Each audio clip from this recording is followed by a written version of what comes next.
ছাব্বিশের নির্বাচনে বিজেপি পুনরায় ক্ষমতায় ফিরলে প্রতি বছর 1 লক্ষ করে টানা 5 বছর মোট 5 লক্ষ যুবক যুবতীকে মুখ্যমন্ত্রীর আত্মনির্ভর অসম প্রকল্পের অধীনে স্বনির্ভর হওয়ার সুবর্ণ সুযোগ দেওয়া হবে। আসামের রাজনীতিতে বড়সড় ঘোষণা। যুব সমাজকে কেন্দ্র করে বড় বার্তা মুখ্যমন্ত্রী ডক্টর হিমন্ত বিশ্ব শর্মার। মুখ্যমন্ত্রী জানিয়েছেন 26-এর নির্বাচনে বিজেপি পুনরায় ক্ষমতায় ফিরলে প্রতি বছর 1 লক্ষ করে টানা 5 বছর মোট 5 লক্ষ যুবক যুবতীকে মুখ্যমন্ত্রীর আত্মনির্ভর অসম প্রকল্পের অধীনে স্বনির্ভর হওয়ার সুবর্ণ সুযোগ দেওয়া হবে।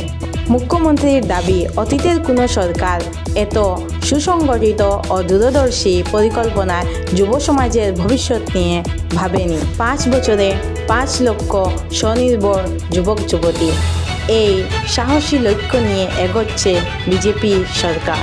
আত্মনির্ভরশীল অসম গঠনের পথে এটাই কি হতে চলেছে এক ঐতিহাসিক মোড়।